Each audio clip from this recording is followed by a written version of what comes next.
বাবা তোমাকে জন্ম দিয়ে মনে হয় আমি ভুল করছি বাবা, আমাকে মাফ করো বাবা, তুমি মাফ করো বাবা। বাজানডে, ক্ষমা করার মালিক হলো আল্লাহ, মাফ করার মালিক হলো আল্লাহ।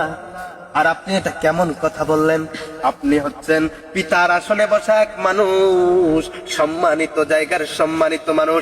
আপনাকে মাফ করার মতো অধিকার আমার নাই। পারলে আপনি আমাকে মাফ করে দেন, আমার একটা বিয়ে করে দিয়া।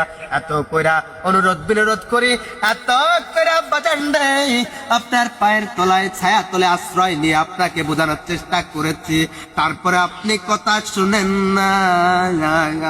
আপনার হৃদয় গলে না। আব্বা ওঠো।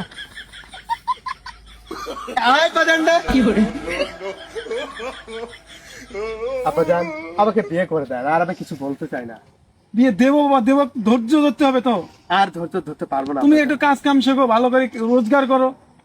রোজগার? একজনের বেডিক নিয়ে আসলে খাওয়াইতে হবে না? আব্বা জান, আমি তো বলেছি রুজি রোজগারের ব্যবস্থা আল্লাহ করে দিবে। আপনি খালি বিয়ে দিয়ে দেন, প্রাপ্তবয়স্ক হলে বিয়ে দিয়ে দেন, না হলে বাবা আমি নষ্ট হয়ে যাবো।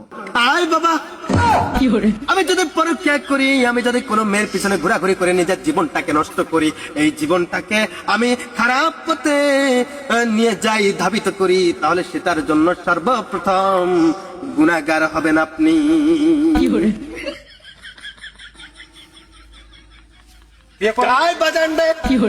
আমি জানি আপনার জ্ঞান শক্তি কোনোদিনও হবে না। এত কিছু বোঝানোর পর ইসলামী শরিয়া মোতাবেক কথা বলতেছি, এই ফরজ কাজটা যদি আপনি আমার করে না দেন, আমি যে কোনো মুহূর্তে যে কোনো সময় আপনার মান সম্মান নিয়ে সিনেমিনে খেলবো। যে কাউকে চোখের সামনে পেলেই বিয়ে করে নিয়ে আমি কোনো বাধা মানবো না। যাকে দেখবো তাকে বউ করে নিয়ে এসে আপনার কাছে হাজির করে এসে বলবো, আব্বা জান আমার বউকে দেখে। আব্বা জান আজ চলে গেছে তো কে হচ্ছে? আল্লাহ কাকে শোনাবে সব কথা, আর বলবো না।